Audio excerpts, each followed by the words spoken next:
Saudações, pessoal! Que bom estarmos juntos para darmos continuidade aos nossos estudos. Lembrando que para compreendermos a disciplina é indispensável a leitura atenta do caderno didático. Façam as anotações que julgarem necessárias, questionem, pesquisem. O importante é não deixarmos para trás essa possibilidade única de enriquecimento. Estarei sempre disponível nos fóruns para ajudá-los no que for necessário. Contem comigo! Então, pessoal, na nossa última aula, falamos de duas teorias que procuravam explicar a sociedade contemporânea: o funcionalismo e o materialismo dialético. Nas unidades 3 e 4, você terá a oportunidade de verificar como essas teorias, que pregavam a conservação e a transformação da sociedade, se manifestaram na educação.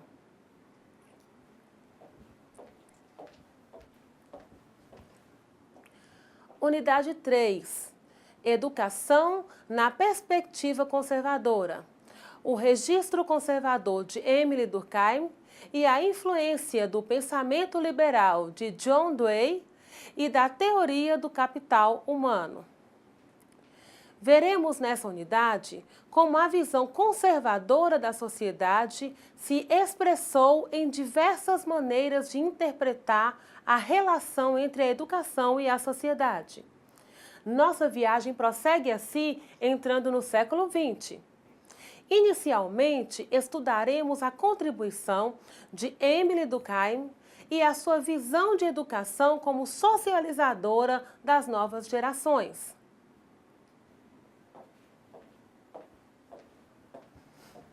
Durkheim e a educação como socializadora das novas gerações. A educação, para Durkheim, é um fato social. Assim sendo, ela é coercitiva, ou seja, é imposta às pessoas, independentemente de suas vontades, e por serem incapazes de reagir diante da ação educativa. Você se lembra da correnteza que tudo arrasta e da impotência do indivíduo de nadar contra ela? Pois é, para esse teórico, a educação tem esse poder da correnteza. Essa característica coercitiva da educação é fundamental para socializar os indivíduos. Na visão de Durkheim, as pessoas têm incorporadas em si dois seres. O primeiro é o ser individual, que se caracteriza pelos estados mentais de cada um e pelos aspectos de sua vida pessoal. O segundo é o ser social, voltado para o comportamento relacionado à sociedade em que vivemos. A sociedade, para Durkheim, é composta dos seres socializados e integrados às regras do seu grupo.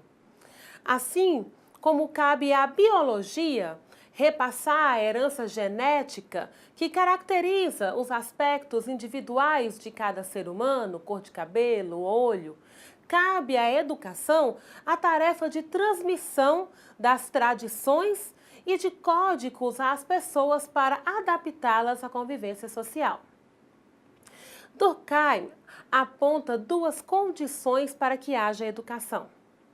A primeira é que exista uma geração de pessoas adultas e uma outra de jovens. A segunda condição é que a ação educativa seja exercida pela geração mais velha sobre a geração mais jovem. A geração mais velha já está socializada e cabe a ela repassar os códigos de convivência social à geração mais jovem. Essa concepção de educação assemelha-se a uma estrada de mão única. A ação educativa é de cima para baixo, da geração adulta para a geração de crianças e adolescentes.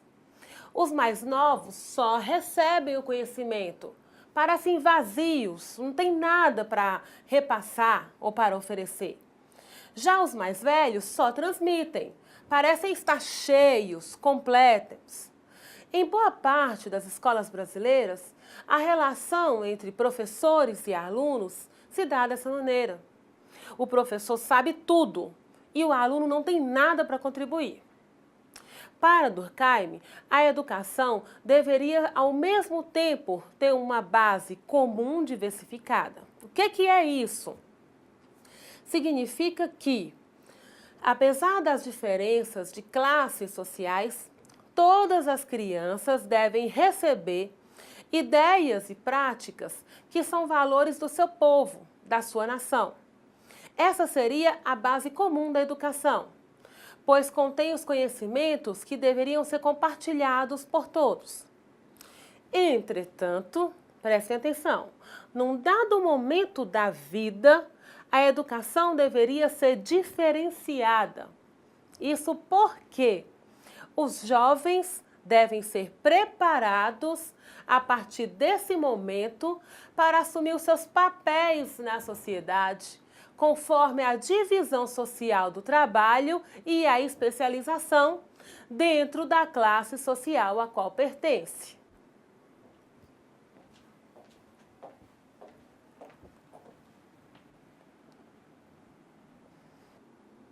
Segundo Durkheim, há homens que devem ser preparados para refletir, para pensar, para serem os dirigentes do país, seja nas empresas, seja no governo, enquanto outros devem ser educados para a ação, para a execução do trabalho manual e para a obediência. Essa é uma função importante da educação na visão de Durkheim. Preparar os homens para desempenharem os diferentes e harmônicos papéis sociais. É importante lembrarmos que essa visão de Durkheim favorece a uma elite.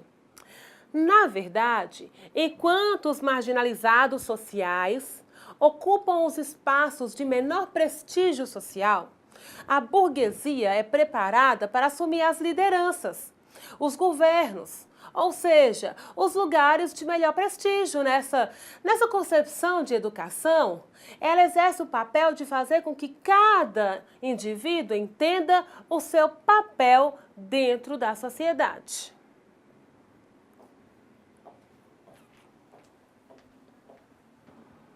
Vejamos os ideais liberais e a educação. Os ideais liberais nascem na Revolução Francesa, no projeto de sociedade que busca liberdade, igualdade e fraternidade. Vamos relembrar quais são os princípios do liberalismo para depois entendermos como é que esses princípios do liberalismo foram aplicados à educação. O primeiro princípio liberal é o individualismo. O indivíduo deve ser respeitado pela dignidade adquirida pelo nascimento, bem como por seus talentos próprios e aptidões.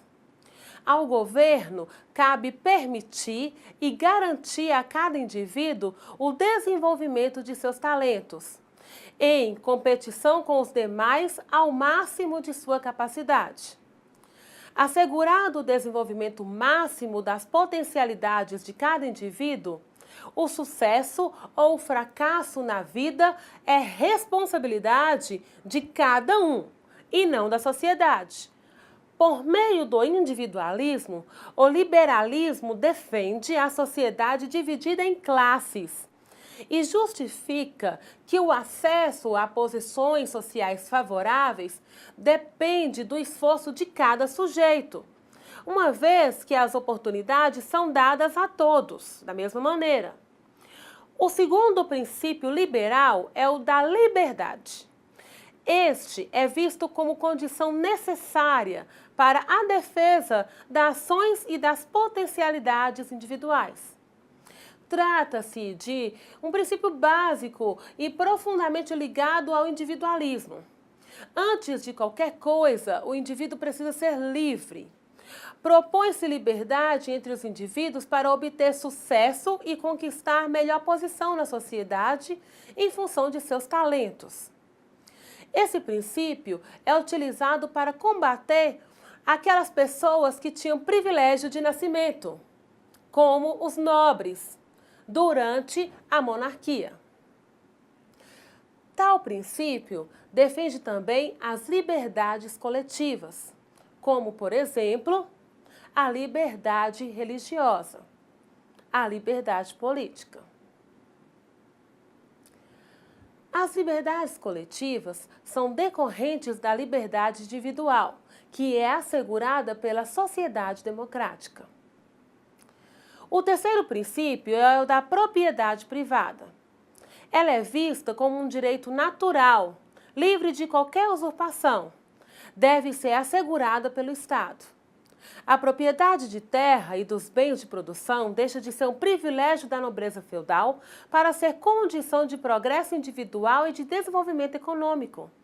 A propriedade é uma continuação do corpo humano, uma forma de a pessoa se ligar à natureza, de crescer e desenvolver suas potencialidades. O quarto princípio é o da igualdade.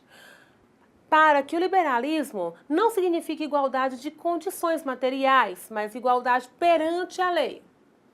Segundo o liberalismo, como os homens têm diferentes potencialidades e se educam em diferentes condições, seria impossível uma pretensa igualdade social.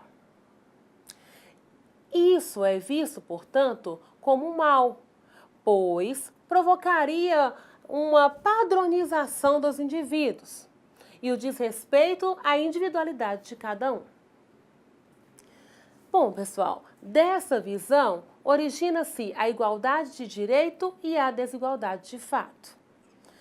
As diferenças de talento entre os indivíduos são resolvidas pelos os estabelecimentos de regras jurídicas que regulamentam a competição entre os homens. Pelo princípio da igualdade, todos têm direito à propriedade, à liberdade, à proteção da lei, ou seja, é garantida a igualdade jurídica a todos, independente de sua classe social. O quinto princípio liberal é o da democracia. Uma vez que seria impossível o povo reunir-se permanentemente. A democracia liberal consiste no direito de que todos participarão do governo por meio de representantes eleitos. Segundo esse princípio, os representantes eleitos pelo povo deveriam defender os desejos da maioria e não os interesses particulares que lesassem a nação. No caso do Brasil, nossos representantes são os vereadores na esfera municipal, os deputados na esfera estadual e em cada estado e os deputados federais e senadores no plano federal.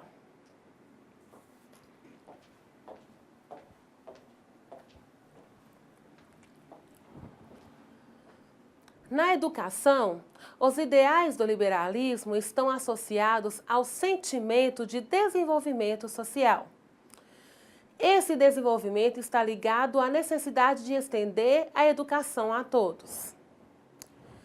Vale lembrar que os países desenvolvidos conseguiram garantir educação a todos os seus cidadãos há quase 100 anos.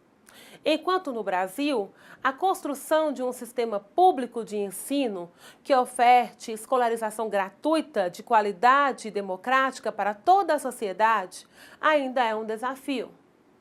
O respeito à individualidade do aluno é uma das marcas da educação liberal.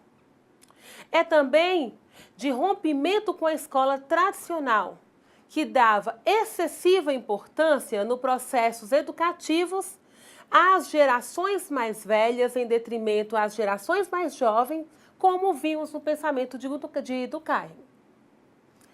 A escola, vista como fator de desenvolvimento social e da democracia, é o centro também do pensamento de John Dewey. Professor americano, fundador da chamada Escola Nova, as ideias de Dewey foram trazidas para o Brasil por Anísio Teixeira, um dos maiores educadores do nosso país. Já a educação, como fator de progresso econômico, é materializada na teoria do capital humano, desenvolvido por Theodore Schultz, entre outros.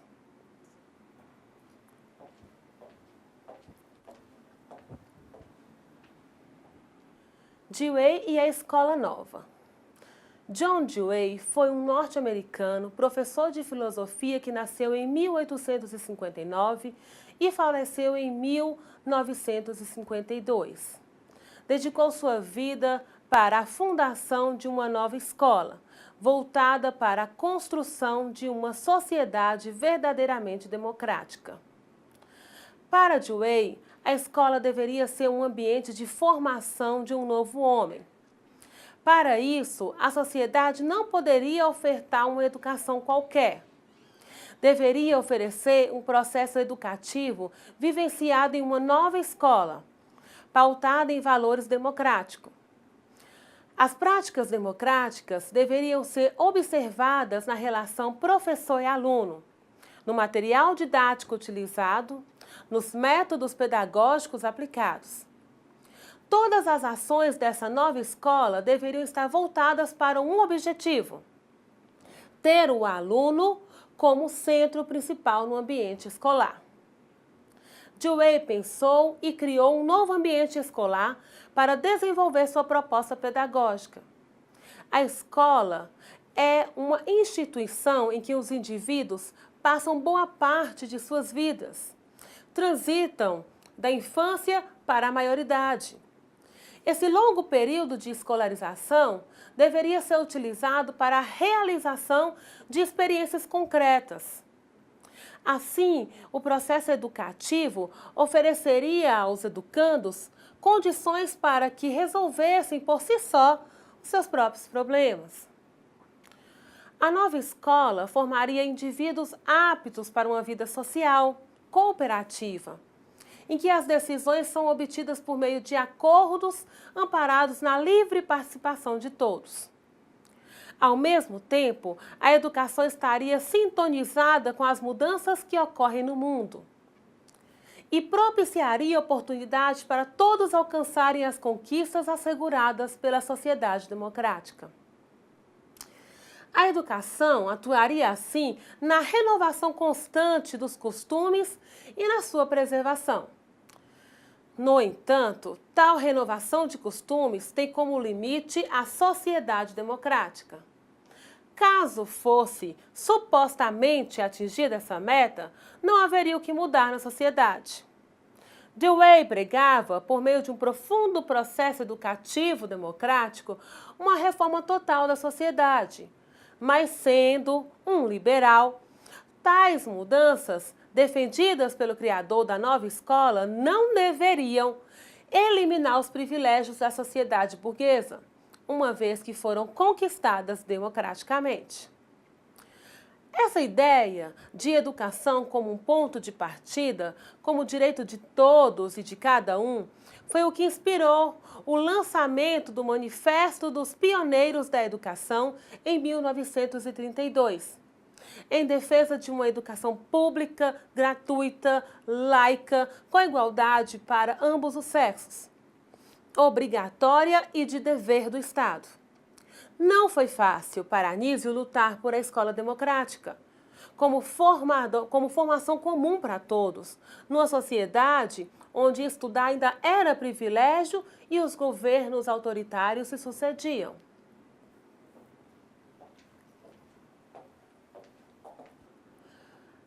A teoria do capital humano. A teoria do capital humano defende que o desenvolvimento de um país está diretamente associado à educação de sua população. Então, pessoal, essa teoria foi elaborada por alguns economistas, entre eles Theodore Schultz, que ganhou o Prêmio Nobel de Economia em 1979 pela defesa dessa tese. Realmente, uma observação atenta dos países mais desenvolvidos do mundo constata a prioridade que essas nações deram à educação. Já no século XIX, conseguiram construir sistemas de ensino que garantiram a escolarização de todo o seu povo. Na década de 1960, vários economistas tentaram arranjar uma explicação para o enorme desenvolvimento da economia de alguns países, sobretudo da Europa e do Japão. Muitos deles foram destruídos na Segunda Guerra Mundial. e, em poucos anos, reconstruíram suas economias, apresentando índices de crescimento surpreendentes. Atualmente, é dominante a tese de que a educação tem um papel fundamental nos processos de desenvolvimento. Algumas agências internacionais, como o Banco Mundial e a Organização das Nações Unidas para a Educação, a Ciência e a Cultura, a Unesco, argumentam que os países pobres devem investir na educação do seu povo para superar as alarmantes taxas de pobreza. Mas em que consiste a teoria do capital humano, professora? Bom, ela afirma que os indivíduos que têm acesso à escolarização formal tornam-se mais capacitados para o trabalho. E, em decorrência disso, tornam-se mais produtivos, porque adquirem por meio da educação conhecimento intelectual e habilidades. Presta atenção, a taxa de mais-valia é a forma que assume a exploração do trabalho na produção capitalista. Por exemplo, o trabalhador produz um determinado bem, mas não recebe o valor total desse bem que é vendido no mercado. A mais-valia é a diferença entre o valor do bem produzido e o salário que o trabalhador recebe por tal tarefa. Essa diferença, apropriada pelo capitalista, é um dos fatores que forma sua taxa de lucro. O aumento da produtividade faz aumentar a riqueza nacional e também a do trabalhador, que passa a ter uma melhor remuneração. Dessa forma, esse processo apresentaria uma dupla vantagem para o país. Primeiro, a taxa de retorno social em função do aumento da produção e do desenvolvimento econômico. Segundo, a taxa de retorno individual, que é a recompensa expressa no aumento do salário do indivíduo que é instruído. Por fim, a teoria do capital humano relaciona a educação ao desenvolvimento econômico. Sendo assim, os países que investiram na educação do seu povo conseguiram maior sucesso na economia. Um trabalhador qualificado consegue produzir mais e ser mais bem remunerado. Contribui assim para o crescimento do seu país. Vamos adentrar agora nas discussões da unidade 4. Unidade 4. Educação na perspectiva crítica. Educação como reprodutora da estrutura de classes ou como espaço de transformação social. Você deve ter percebido que a educação pode servir para manter e reforçar a sociedade burguesa, certo? Foi o que estudamos na unidade anterior, quando analisamos 3 maneiras de interpretar a relação entre a educação e a sociedade. A educação como socializadora das novas gerações, a escola nova e a teoria do capital humano. Esses modos de interpretar a relação entre a educação e a sociedade buscam um aperfeiçoamento das relações sociais no capitalismo, mas sem profundas transformações. Tais teorias interessam sobretudo a burguesia, classe dominante no sistema capitalista, mas exercem fascínio também sobre as classes médias e populares, porque apresentam a educação como forma de ascensão social, como um elevador das pessoas às melhores condições da sociedade. Porém, existem outras visões. A educação pode servir para uma reflexão crítica sobre a sociedade capitalista, visando a sua superação. Apoiando-se no materialismo histórico, a educação transformadora considera o capitalismo apenas como uma etapa da caminhada da humanidade e empenha-se na criação de condições para a realização de novas revoluções sociais, que conduza ao fim da sociedade capitalista e à sua substituição por uma organização social regida por relações cooperativas e igualitárias. Tal visão de educação interessa às classes trabalhadoras e aos defensores do socialismo.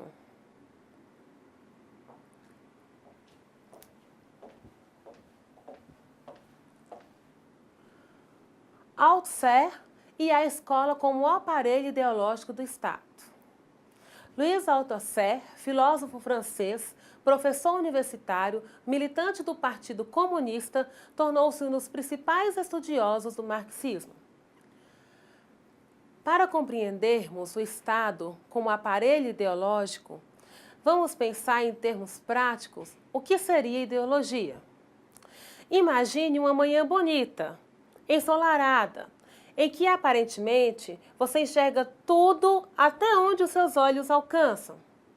Parece tudo nítido, não? Agora imagine em um outro amanhecer, bem coberto de neblina, que impede você de enxergar com clareza o horizonte. A ideologia é como essa neblina, que impossibilita você de enxergar claramente as coisas como elas são. A ideologia burguesa, assim, pelos seus defensores, é para pregar uma sociedade capitalista melhor do que todas as outras. Portanto, devemos entender a ideologia como um falseamento da realidade. A quem cabe o papel de divulgação da ideologia? Bem, o pensamento marxista clássico defende que o Estado é um aparelho repressivo. Na luta de classes, ele é utilizado pela classe dominante, a burguesia, para o cumprir a classe dominada, o proletariado. A quem cabe o papel de divulgação da ideologia? Bem, o pensamento marxista clássico defende que o Estado é um aparelho repressivo. Na luta de classes, ele é utilizado pela classe dominante, a burguesia, para oprimir a classe dominada, o proletariado. A escola tem um papel central entre os aparelhos ideológicos. Segundo Althusser, por vários motivos. Primeiro, porque os indivíduos passam boa parte de suas vidas na escola. Depois, porque a escola é que se especializa as pessoas nas diferenças e futuras no processo de produção, designando-as tanto para os papéis de exploradas como para os agentes de exploração e profissionais da ideologia. A escola também está encoberta com um véu ideológico da neutralidade, pois é apresentada como uma instituição que não estaria a serviço dos interesses de nenhuma classe, mas tão somente do saber. Por isso, a escola desempenha o seu papel de forma silenciosa e eficiente. Razão de Althusser considerar a escola o aparelho ideológico mais eficiente.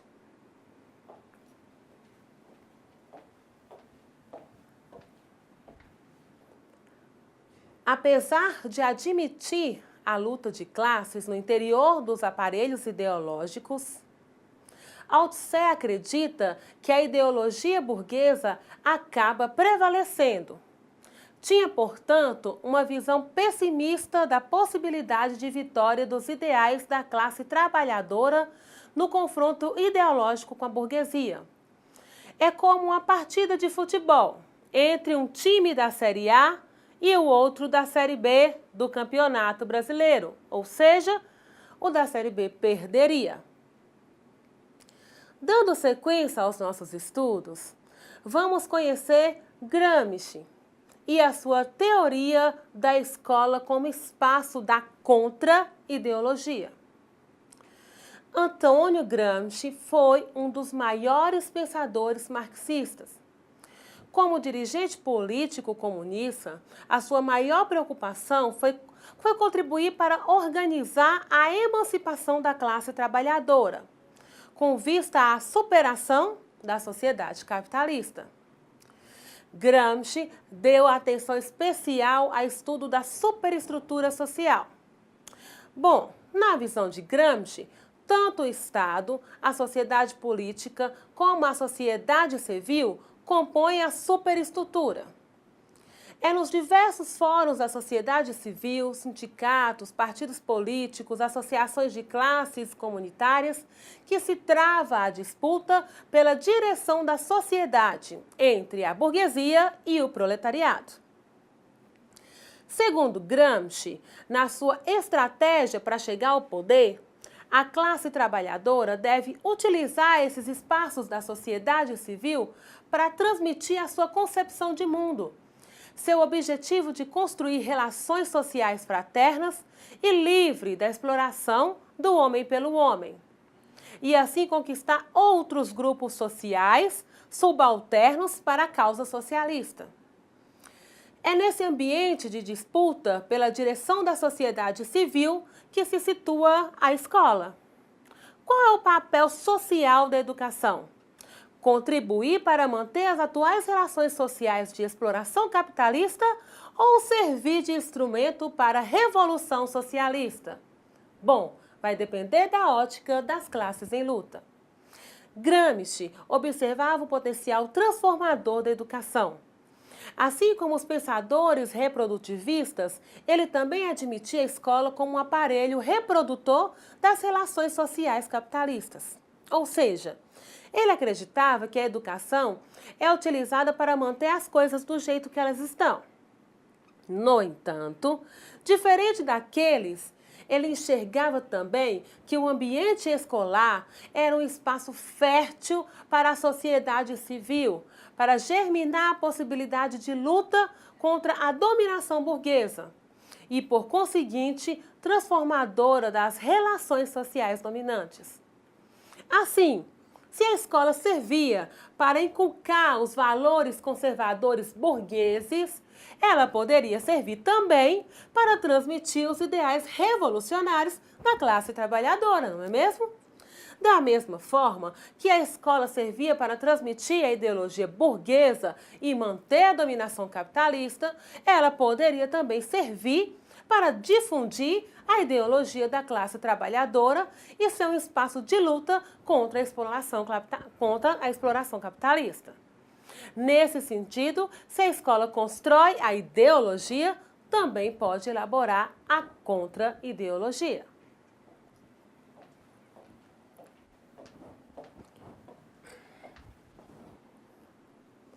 Para Gramsci, nada é determinado a priori, antes dos acontecimentos.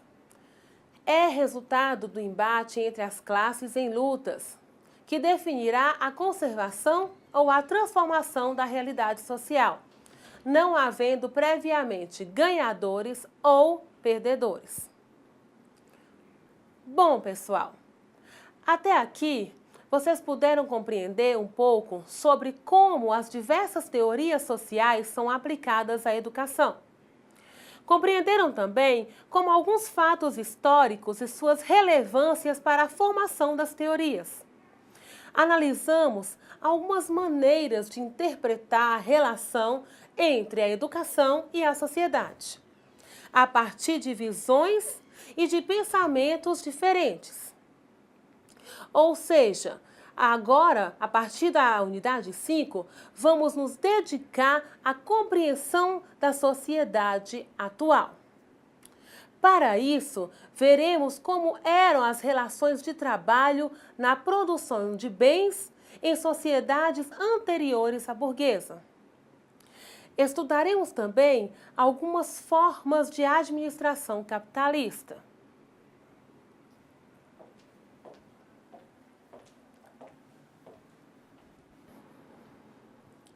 Unidade 5, reestruturação capitalista, reformas do Estado e o mundo do trabalho. Bom, segundo Marx, o que diferencia o homem dos outros animais é o trabalho. Os animais, para sobreviverem, abatem suas presas, comem frutos, raízes e outros alimentos disponíveis na natureza. Já o ser humano, num determinado momento da sua história, deixa a condição de caçador de animais e coletor de alimentos e passa a produzir os bens necessários à sua existência, vira agricultor. A produção de artigos necessários para a sobrevivência do homem é realizada pelas suas ações diretas na natureza, por meio do trabalho. É o trabalho humano que faz a comida chegar à mesa, as roupas protegerem o corpo, a água correr para a torneira, enfim, é ele que produz tudo o que é necessário para a nossa existência. Assim, os bens produzidos pelo trabalho humano não são usufruídos igualmente pela maioria da população. A maioria burguesa, que é proprietária dos meios de produção, aproveita-se de tais bens de forma privilegiada. Isso acarreta muitas desigualdades sociais, entre elas a fome e a pobreza. Podemos nos perguntar, então, a produção de bens sempre se deu dessa forma, professora? Tendo como base a propriedade privada e a exploração do trabalho assalariado? Não. As relações sociais de produção capitalista que dominam a economia há alguns séculos até os dias de hoje foram antecedidas por outras formas de gerações de riquezas no decorrer da história humana. O trabalho humano começa a ter uma maior interferência na natureza quando o homem passa a produzir seus próprios alimentos. O homem descobre a agricultura e passa a criar animais. As atividades da pesca, caça, a coleta de alimentos deixa de ser sua principal fonte de alimentos. Ele larga a vida de nômade e passa a ter uma vida sedentária. Isso causa uma revolução na sociedade humana, na sua forma de existir e de se relacionar com a natureza. Nas comunidades primitivas, a divisão do trabalho era feita segundo o sexo e a idade. Cabia aos homens, por exemplo, o fornecimento de alimentos e às mulheres a administração da economia doméstica, que era uma função pública importante. Aos poucos, porém, com a diversificação das atividades, vai surgindo uma divisão entre o trabalho intelectual e o trabalho manual. Depois, já na civilização, com a sociedade dividida em classes sociais, o trabalho intelectual seria destinado aos segmentos dominantes e o manual aos dominados.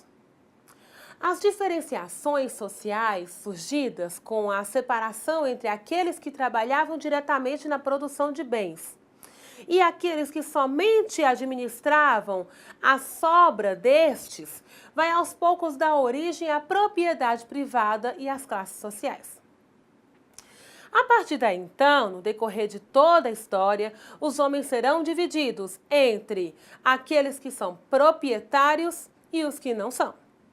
Surge assim, com a civilização, a propriedade privada e a má distribuição da riqueza produzida pelo trabalho humano. Isso resultaria em uma sociedade dividida entre ricos e pobres, dominante e dominado, exploradores e explorados. Com o surgimento da propriedade privada, estabelece-se relações sociais de produção fundadas na exploração do trabalho. Uma das formas de relação social estabelecidas na produção de bens é o trabalho escravo. Nele, o trabalhador era igual a uma mercadoria, que pertencia a um proprietário, geralmente o dono das terras. O escravo ele não tinha a posse das ferramentas de trabalho e muito menos das terras onde ele trabalhava. Nada ele recebia em troca pelo seu trabalho, a não ser a alimentação precária e um local onde abrigar. Além disso, ele era explorado ao extremo e submetido a castigos corporais, físicos, torturas. Com o fim do Império Romano, uma nova forma de produção de bens passa a ser dominante. Trata-se do modo de produção feudal. Na sociedade feudal, a exploração do trabalho escravo dá lugar à exploração do trabalho servil. Com a Idade Média, as nações não eram mais formadas e os estados não eram mais centralizados. O rei não tinha poderes limitados. O poder estava localizado nas propriedades rurais, dominadas pelo senhor feudal. O servo submetia-se a toda essa exploração em troca de proteção contra as violentas incursões de povos estrangeiros que invadiam e saqueavam a Europa naquela época, na Idade Média. Com a lenta desagregação do feudalismo, aos poucos foram se implantando relações sociais capitalistas de produção. E como se deram as relações capitalistas de produção?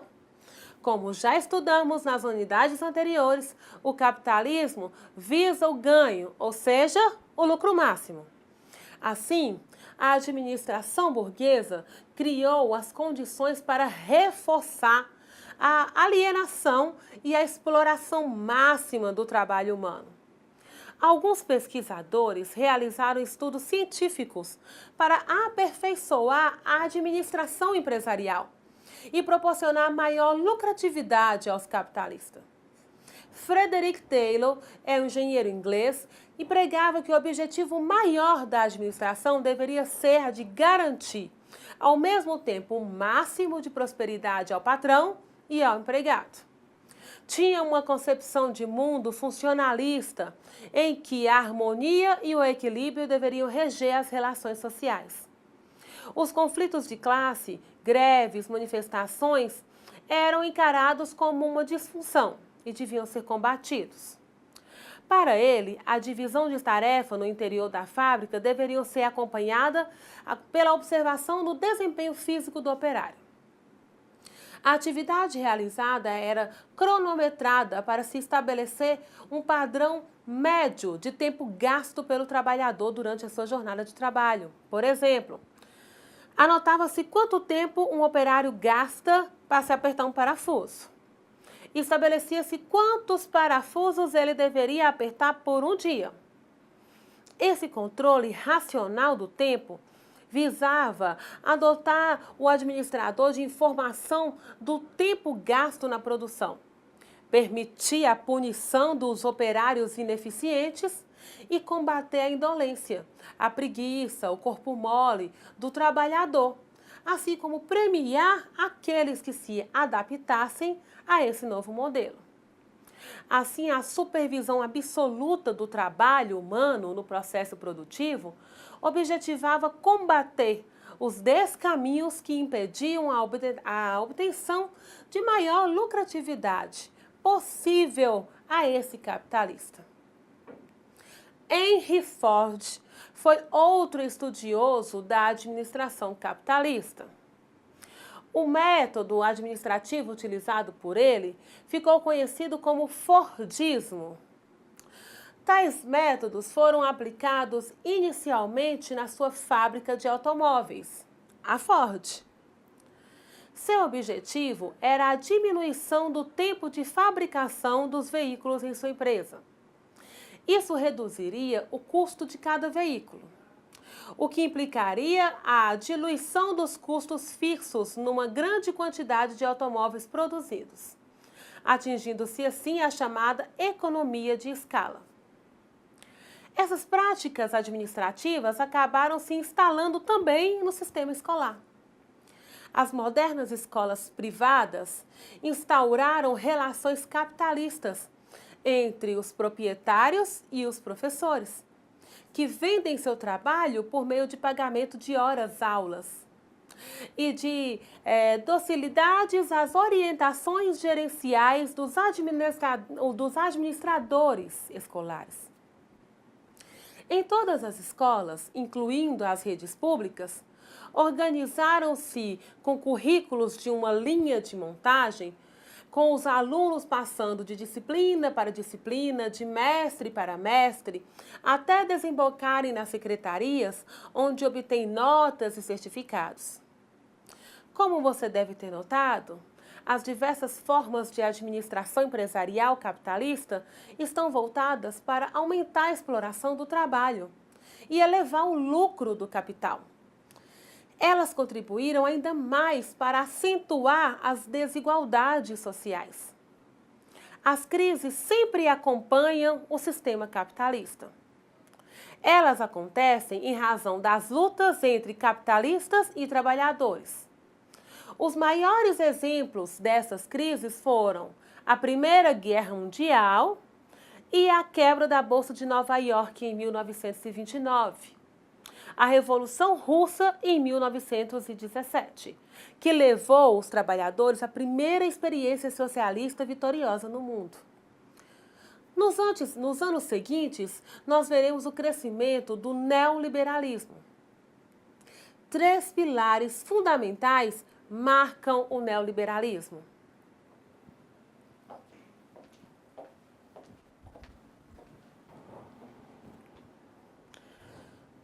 O primeiro é a privatização de uma série de empresas públicas.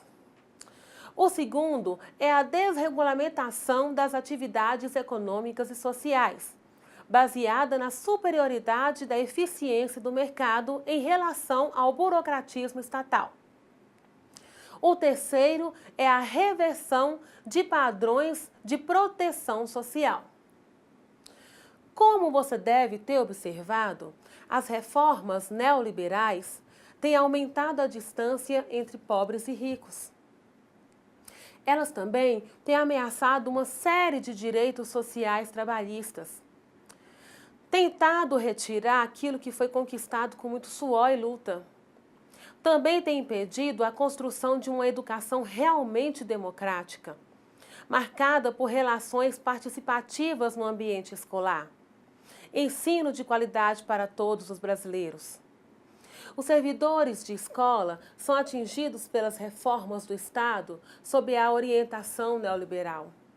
Você provavelmente tem sido atingido, tem sentido a diminuição do número de funcionários, a piora das condições de trabalho, o achatamento salarial e a manutenção de relações autoritárias no interior da escola. Além disso, conquistas são ameaçadas, como, por exemplo, a redução do quadro de servidores estáveis e concursados e sua substituição por terceirizados.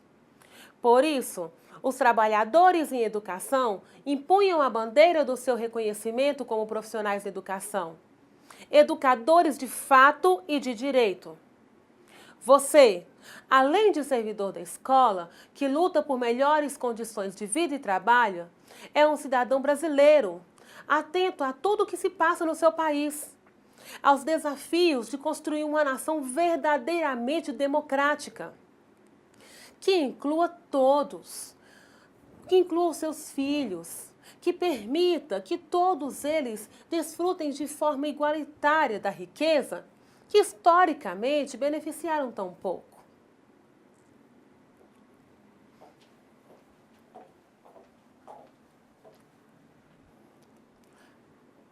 Caso você tenha simpatizado com a visão funcionalista, é sinal de que, para você, a sociedade brasileira necessita apenas de algumas reformas. Que a fome, a miséria, o não acesso à educação e à saúde por boa parte da população, que a brutal desigualdade de riquezas e renda são apenas algumas disfunções a serem corrigidas. Assim, seu papel na escola será o de trabalhar apenas para a conservação da sociedade do jeito que está, com poucas mudanças. Agora, caso você tenha notado que uma vida digna para todos os brasileiros exige profundas mudanças, você escolheu a transformação social como caminho para a construção de uma sociedade justa.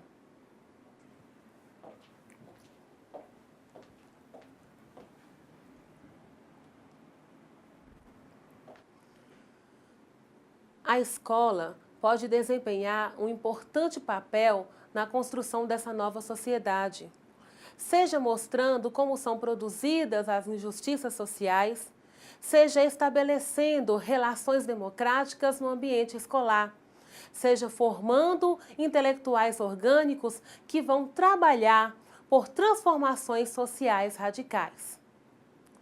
E você, educador e educadora, pode contribuir para esse papel transformador da escola, assumindo voz ativa no seu local de trabalho.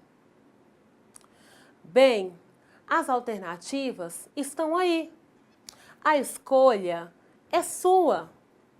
Lembre-se de que seu papel é muito importante, mas cabe somente a você escolher o caminho que vai trilhar.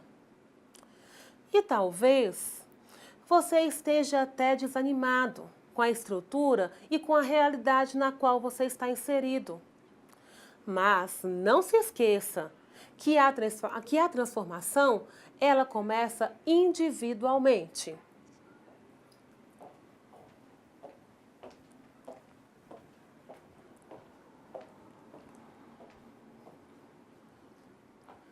faça a sua parte porque você faz a diferença. Muito bem, pessoal. Acompanhamos até aqui as teorias da sociologia e suas implicações para a educação. Mas é muito importante que apresentemos alguns avanços que marcaram a educação no Brasil e nos últimos anos. A sociologia mostra pelo menos duas grandes mudanças. A primeira é que as classes populares romperam a barragem da escola elitista e seletiva e chegaram ao umbral da universidade. A segunda é que as classes médias e altas pararam de crescer e, para ter vantagem sobre as classes baixas, refugiaram-se na rede privada de ensino, como forma de garantir o acesso aos cursos superiores de elite, medicina, engenharia, direito, comunicação, que podem representar a garantia de bons empregos e a reprodução da própria situação da classe. Nesse contexto, outros fenômenos aparecem. Os trabalhadores das classes baixas tentam de forma individual chegar à universidade, seja ocupando as vagas dos cursos de menos prestígio das universidades públicas, seja gastando o salário do primeiro emprego em mensalidades de faculdades privadas. Os cidadãos da classe média e alta ficam assustados com os movimentos sociais de negros, índios, brancos, pobres, que reivindicam cotas para ingresso nas universidades públicas. Caríssimos e caríssimas cursistas, encerramos aqui a nossa aula. Espero que essa discussão tenha conseguido despertar em você um novo olhar para as questões da educação, da sociedade e do trabalho. Não deixem de postar suas dúvidas nos fóruns específicos e procurem realizar a atividade. Um grande abraço a todos e bons estudos!